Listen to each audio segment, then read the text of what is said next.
I'm going to rank every single YouTube strategy there is for business owners. So let's get right into it. So the first one is our man, Gary V.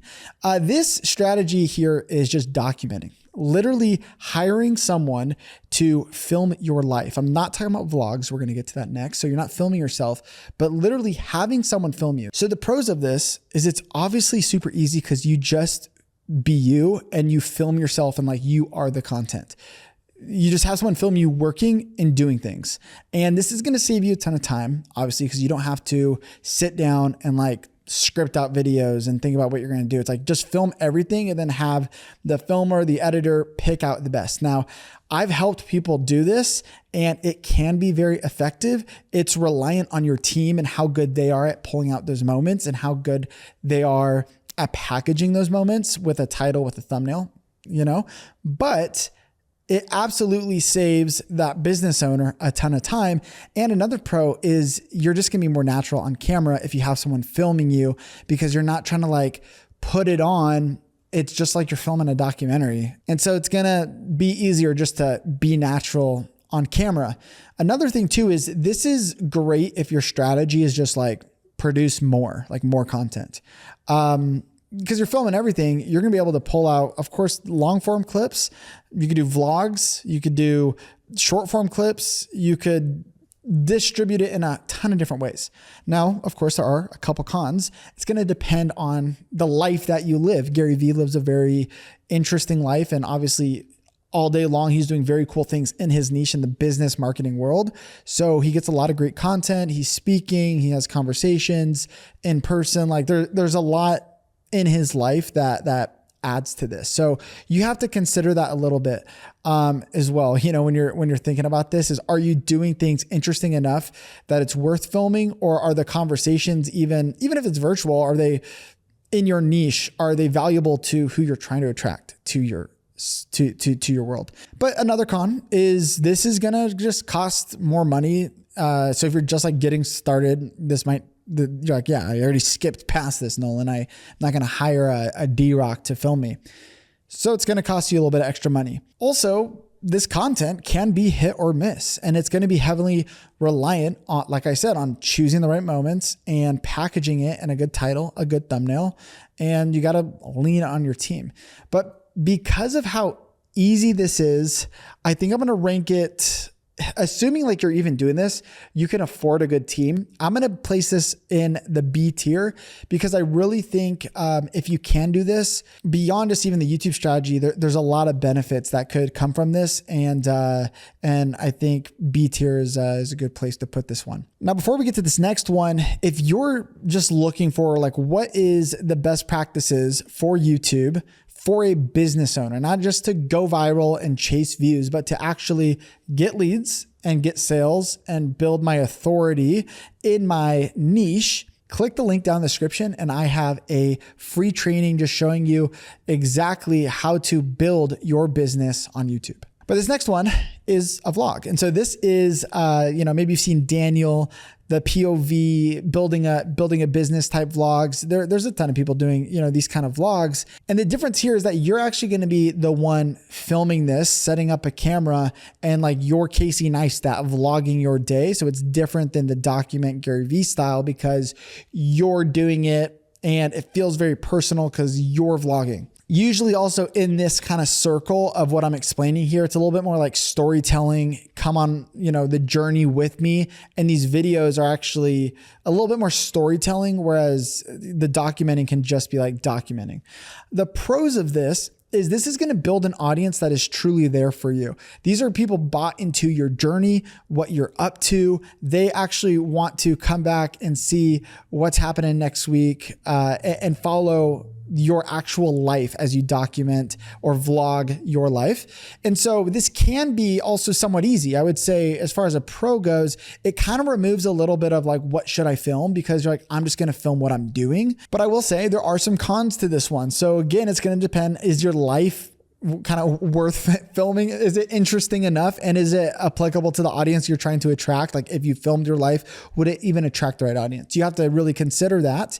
And also you would constantly be thinking like what to film. So like for me, I've done some vlogging videos, and one of them I was like at one of my events, and it wasn't like meant to go viral, but it was documenting one of the events that we did here in Arizona. And that was great, like conversion content. People got to know me a bit more, got to spend more time with me and kind of see me in a different environment than just like a YouTube talking head video.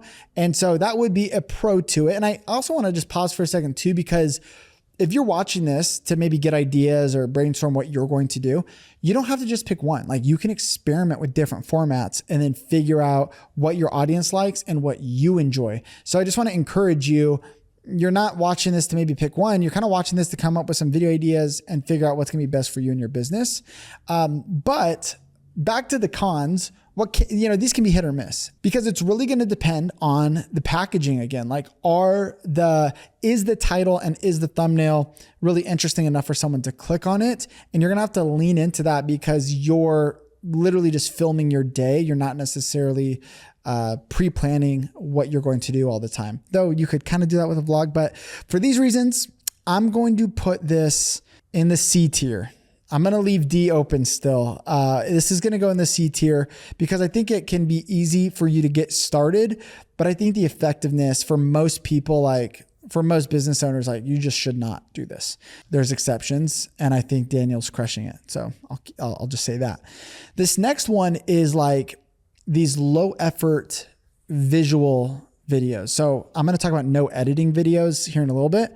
This is more like a Loom video. Ryan Clogg is a great example of this. Or you'll even see those videos where it's like Google Docs or is it Miro? I don't even know. Miro boards. You know what I'm talking about. But this is usually it's not trying to go viral. It's like a micro niche.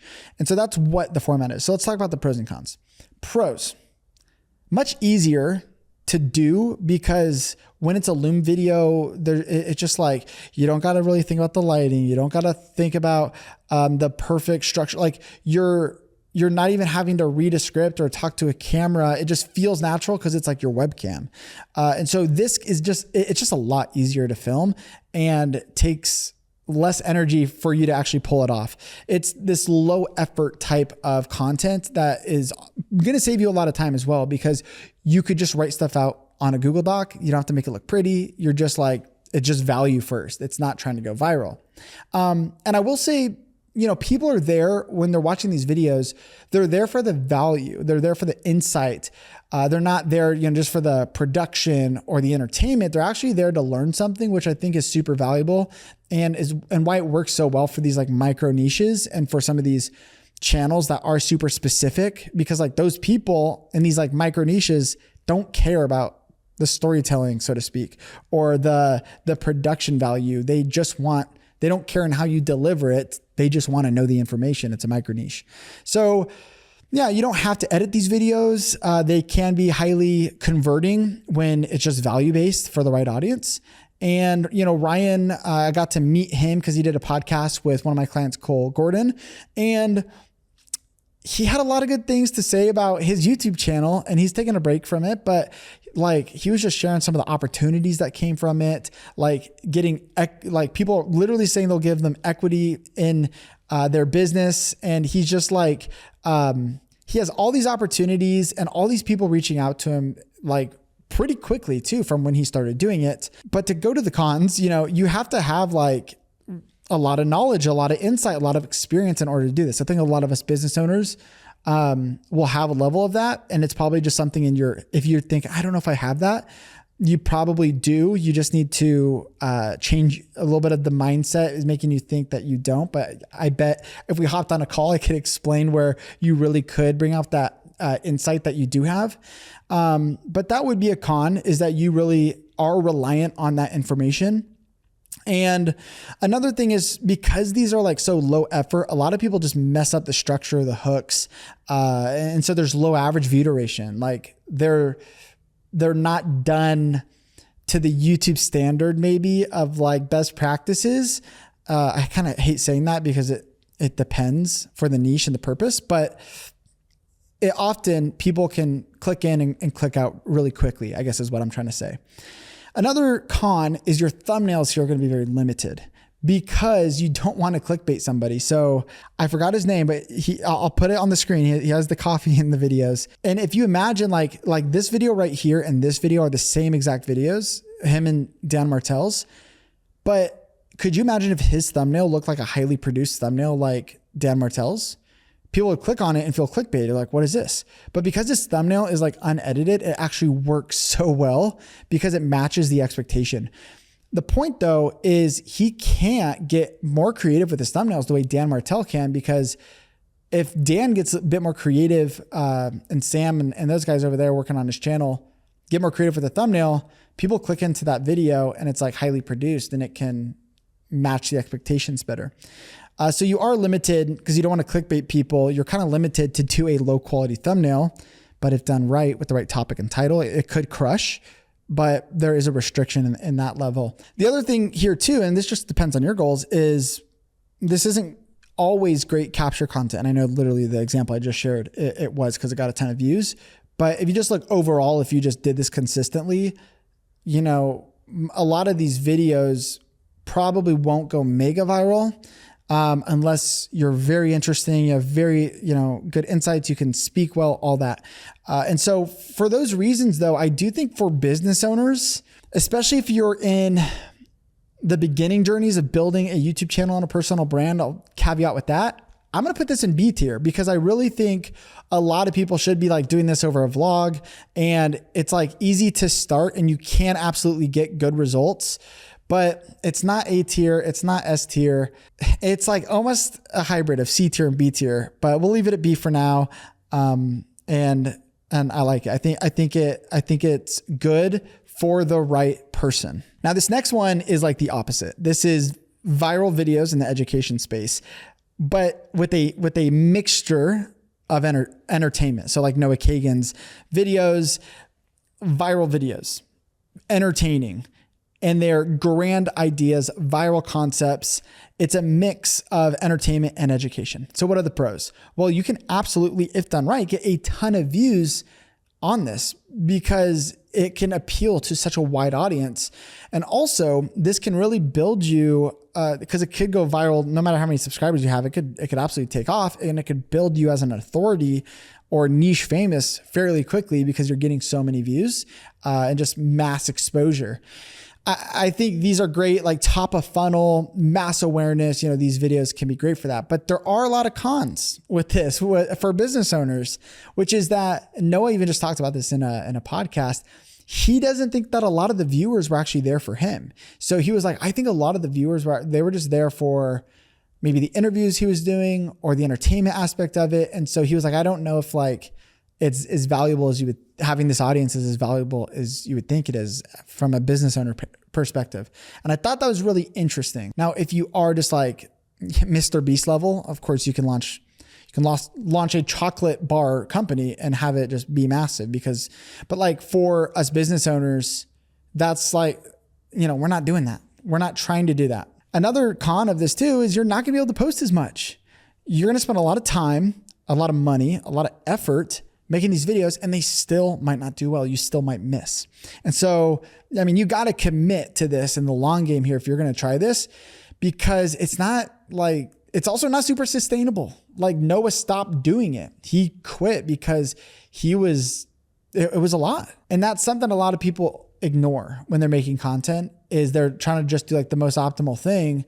And they're like spending all this time research, trying to find the best possible thing that would get the most views, build their business the fastest, whatever. And it's like, yeah, but are you going to quit after a year?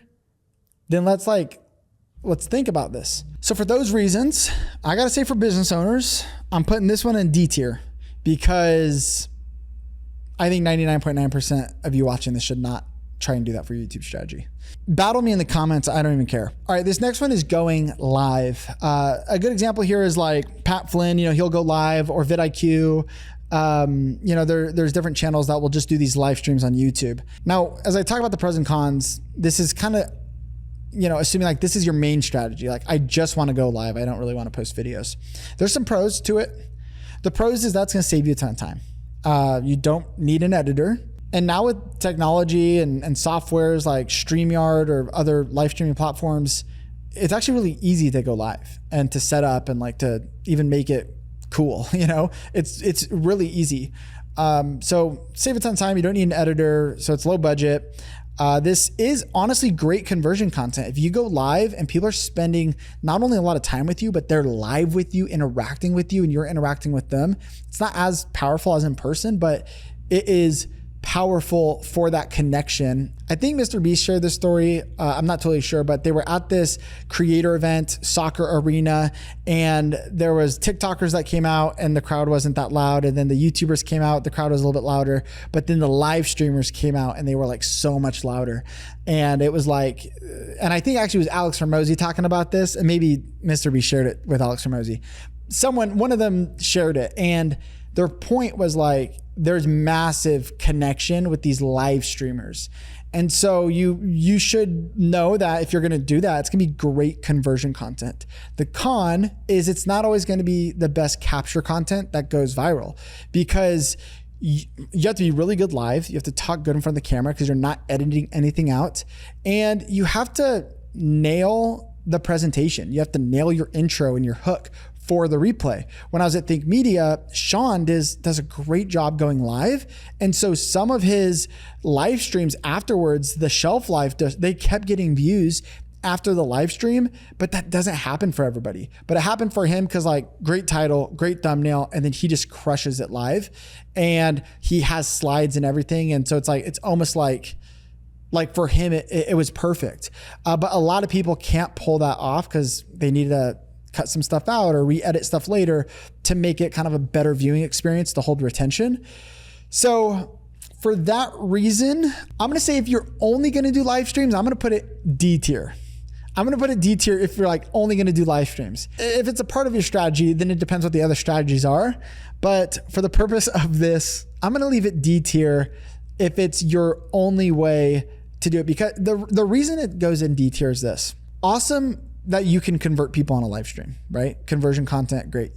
You still need new people coming in. Like you still need people discovering you. You still need people finding out who you are so that they can then build trust. And like you need to replenish the system. And that's kind of where I'm coming from. If I'm being nice, I could put it in C tier, but we'll just leave it. I'm not going to go back. This next one is no editing. I actually had a student who started a brand new YouTube channel and was like, I'm just going to post no edited videos. And she crushed it.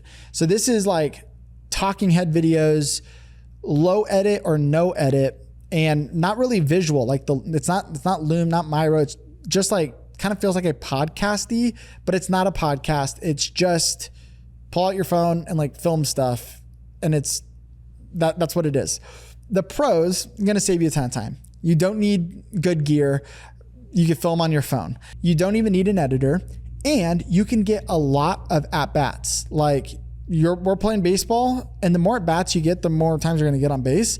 It's the same thing with YouTube. Like you can just post a lot more and then figure out what topics people are liking, what topics are getting more views, what video ideas are getting more views.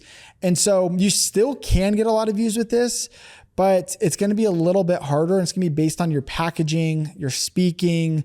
Like you don't really have a crutch like the live streams in that sense. Another thing here too, though, is because you're like uploading a lot, it can build a lot of that like trust, because it's just more time and more opportunities for people to spend time with you. And it's just sustainable. If you're like, I don't even care, I'm just going to post this unedited video, you could, like, why couldn't you do that every day? Why couldn't you spend 30 minutes just filming something and uploading it to YouTube? Now the cons is it's going to be very limited to your packaging. I'm not saying you can't get views doing this. Obviously you can, but it's going to be limited to your packaging, your speaking, all of that. And I think a lot of you, if you just try and do this, you probably won't get a ton of views. So capture content wise, it might not be the best capture content strategy, though it could work for that conversion content. I think this can go C tier. It's going to go above live streaming. I think the reason I'm putting this at C tier above live streaming is just because you could edit out some of the stuff. So if you mess up, or there's like a section in there, like where you can't do that with the live stream. And even if it was very low edited, it could make a massive difference in helping you actually do better on YouTube. So for that reason, I'm going to go C tier. Next up, we have the highest editing, highest production value talking head videos there are. This is like, fully scripted out, fully thought out the packaging, fully just hyper edited to the max. I think a great example of someone crushing it with this format would be Callaway. And this is really where you're like playing the YouTube game. You're thinking of packaging first. What's going to be the topic that's going to do well? What's the title? What's the thumbnail? It's these grand ideas, but not with the mix of entertainment like Noah Kagan is doing. It's still educational, but you're playing the YouTube game. And the pros of this is that you are doing packaging first, which is fantastic for capture content. You can still be strategic and thinking through of attracting the right people to your videos and to your channel.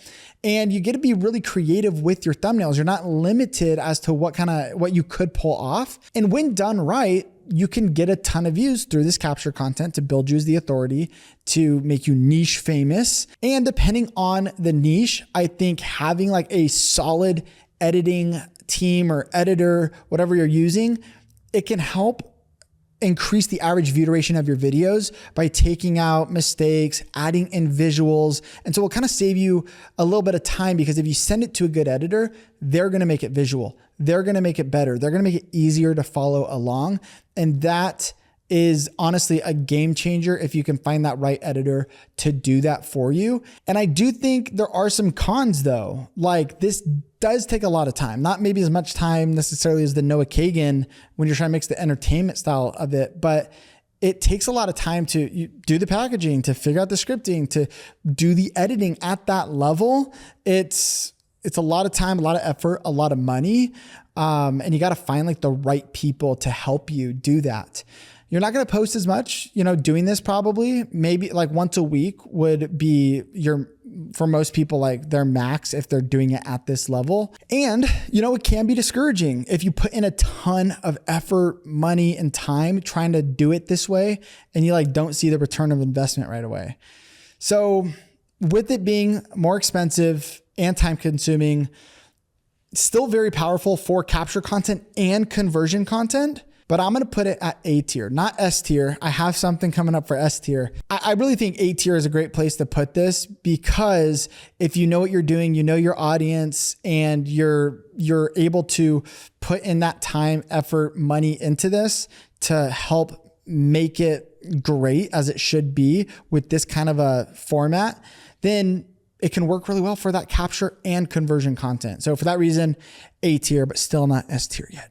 Now, this next one is kind of what Alex Hormozi is doing a little bit, or Daniel Priestley. This is like your talking head videos. This is more of your just traditional YouTube educational video, not crazy scripted, not crazy editing, but still very professional. And so let me break down the pros and cons. But first, just to remind you guys, if you are a business owner and you're wanting to get sales, you got to figure out how to implement both capture content and conversion content into your strategy. And so there's a link in the description where I have a training just breaking down how to do this. And so if you click the link in the description, check that out, and I'll send it over to you. And yeah, let's get back into it. So the pros of this is it doesn't have to be like fully scripted out, but you are scripting your hooks. But you'll notice, like with Alex, with Daniel, a lot of the guys that are doing this type of content, Dan Martell, it's not fully scripted. They're good communicators, and they know exactly what they're hitting. It's structured, but it saves them a little bit of time because they're not just trying to write out every single word, which I'm pretty sure is like what Callaway would be doing. So this is going to save you a little bit of time, and maybe even you might be able to be a little more natural on camera as well when you do it this way. Another thing too about this type of content is that it's really going to build your authority and your expertise, because if we think about like a podcast where you have other guests, that's going to build, their expertise, which we'll talk about that in a second. But this really builds you as the authority because it's just you solo talking to the camera. And having the editor too in this, they can actually edit the intro a bit better, which is what I'd recommend. And then the rest of the video could be edited a little bit more simple, but the editor can then go in and kind of repair things a little bit to make the video better, to make it sound better, easier to follow along because they are editing it. And as far as thumbnails, titles, video ideas, you can still get very creative with this in the talking head format because the editors and the way you deliver it, you're a little more flexible on how you can pull this off. And as far as thumbnails go, I think you can still be really flexible with like how you're going to do your thumbnails. There's different types of ways you could pull it off. And then in the edit and in the video, you can kind of match the expectations, having your editor add in maybe some visual elements, or you knowing what it's going to be ahead of time can bring in a whiteboard or bring in an S tier list, whether it's digital or in person, in order to align with the expectations of what the thumbnail is going to be. I think the major con to this one is you have to find a way to stand out in your niche, because this is probably the most common format that people are doing. And so you just got to find a way to be unique, make it different, and stand out with either interesting ideas or interesting ways of pulling it off. So this one's going to go in the B tier. I think it's a little bit easier to do and get started than something like the hyper edited type of stuff, but it's still very, very effective for both capture content and conversion content. Now, this next one is like full on just courses on YouTube. You know, Caleb Ralston, the 6-hour video that is just crushing for him. This is just super long form content. So what are the pros? Well, this actually is going to have a long-term shelf life on YouTube when done right, because when YouTube sees people watching something for an hour or 2 hours, you're going to get more impressions because YouTube wants people on their platform longer.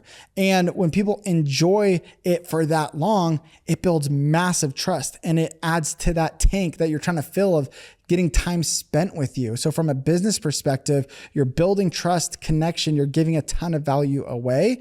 And so it's great conversion content.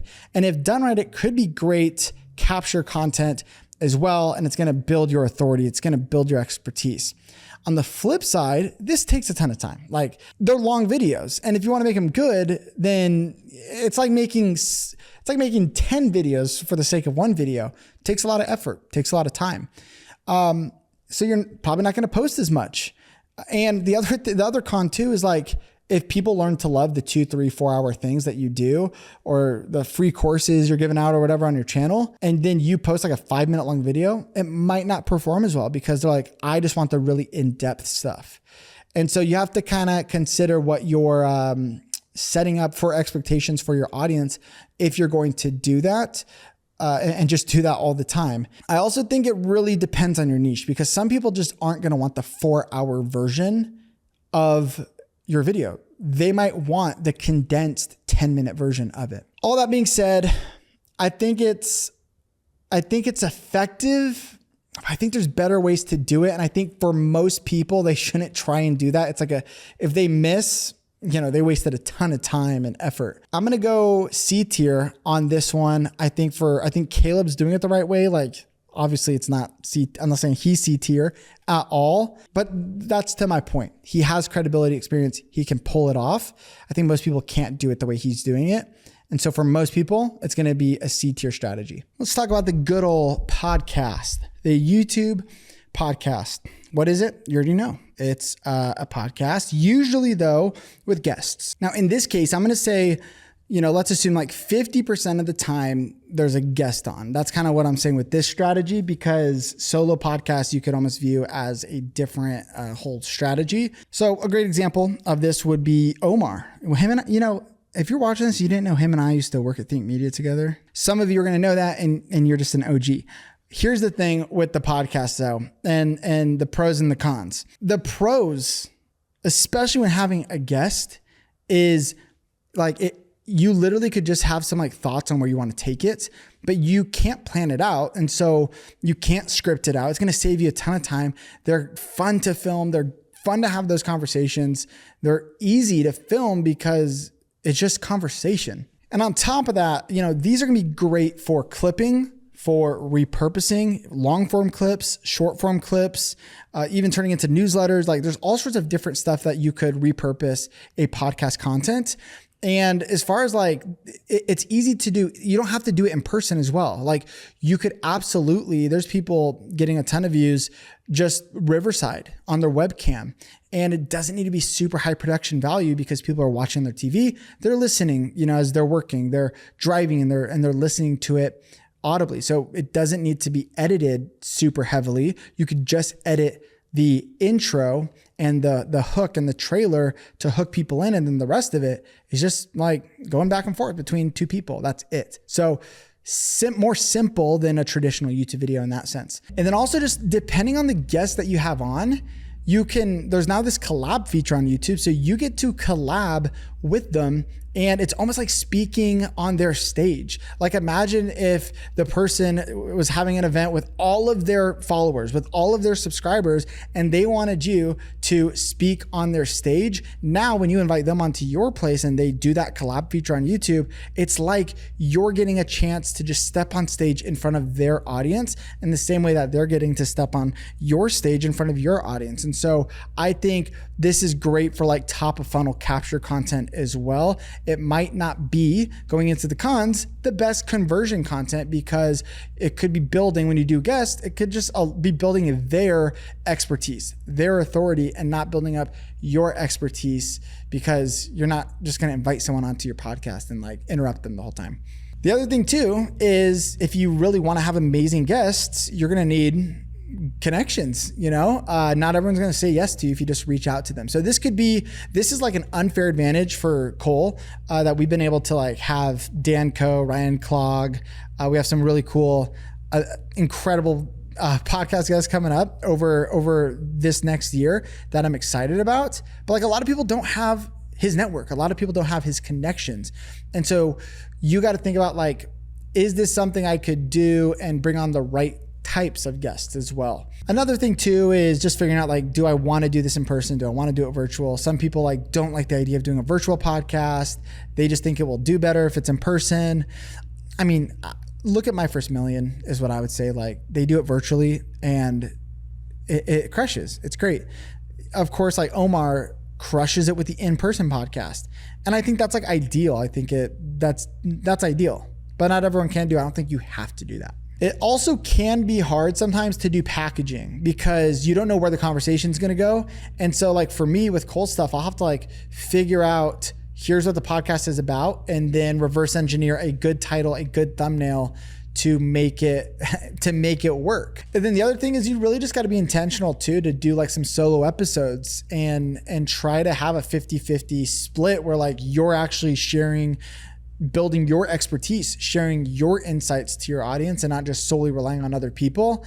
That way you build trust, you build connection with your audience, and it's not like they're just there for other people.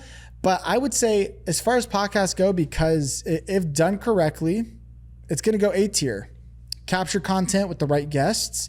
And if you package correctly your solo episodes, you could still have it be capture content, but great conversion content.